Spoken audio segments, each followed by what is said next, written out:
Hey, what's up everybody? This is Osenberg501 and today I want to go over another gold farm in Shadowlands, and this is going to be another AoE mob grinding spot that is super good for cloth, super good for greens, and has that chance to give you the still pretty expensive epic BOE drops. And this spot is going to be in Maldraxxus, and I'll have a map up to show you guys exactly where you need to go. Now this spot is going to be close in effectiveness as the last video and last spot I went over, but I think this one may be slightly better because of the few extra things that drop here, because there are a few extra things that drop here that can make you a good amount of extra gold. So first off, there are some animals that you're killing in this farm, so if you're a skinner you can make some extra gold. I wasn't a skinner, so that's just extra gold on top of what I already made that I could have made if I was a skinner. Then the animals drop shadowy shanks or phantasmal haunts, and what the prices are for those on my server, made in about an hour. I made 2,500 gold just off that meat, because you do get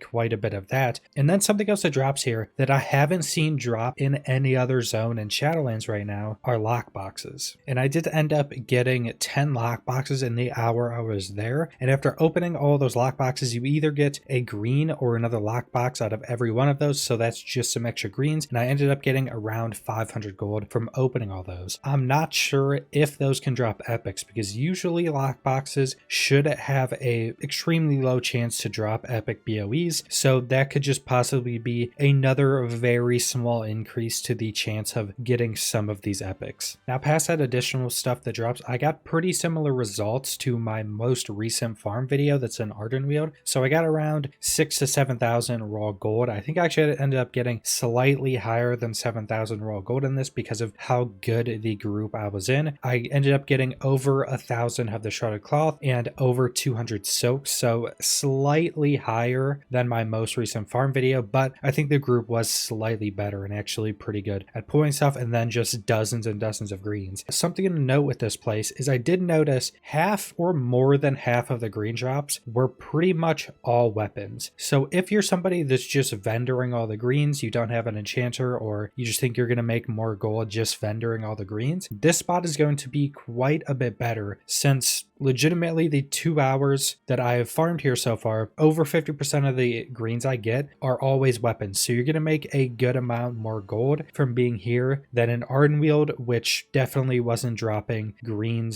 weapons in the frequency that was dropping here. So on to the epic drops. So all the hours I have farmed here and the other spots in Shadowlands so far, I've not gotten myself any BOE epics. That's one of the reasons that I'm not doing a gold per hour for these farm spots, because you could get extremely unlucky like me and not get any epics. But with this spot, it seems the epics have a slightly higher drop chance. I'm not sure if it's just our group or the two groups I was in that I farmed here for an hour each separately. I'm not sure if it's just those two groups got a little bit more lucky, because that could be it's not a very big testing pool for how often epics drop here. But one of the groups we were in got 7 epics in an hour, so that's pretty insane. And these were both two groups of 4. So I think 2 of us didn't get epics and 1 person got 2. I think that's how it came out to be. But the other group also got pretty close to that amount of epics. I'm not sure on the exact amount for the second group. Overall, compared to the spots in Ardenweald, it did seem the epics were slightly higher, but again, it's only me doing a few hours of farming and seeing what the groups themselves get. So it would require a lot more wider testing to actually see if this spot has a higher chance to give you epics. But from my experience, it does have a slightly higher chance. And like with pretty much all of these AoE mob grinding spots, I'd recommend either setting up 2 groups of 4 in the group finder, or just looking for groups. There's going to be a decent amount of groups farming this, and I'd recommend getting at least 1 Brewmaster monk. I think we had like 3 for one of the farms I was doing with this, which actually ended up being pretty good. But a monk, and getting as many balanced druids and as many hunters as you possibly can, because both of those are very, very good at pulling everything. I think balanced druids are going to overall be the best, but hunters are right up there with them, and they're going to increase the rate that you're pulling things and killing things by quite a bit. And then past that, just try to get any classes with really good AoE. I was here on my elemental shaman, and if you change up your talents around specifically for this, you actually can do some pretty insane consistent AoE damage to just increase the amount of speed that you're killing these enemies. So that's pretty much all I want to go over with with this farm spot. Subscribe if you want to see more WoW or other videos. Leave a like if you liked the video. Leave a comment down below what you guys think about this farm spot, and thanks for watching.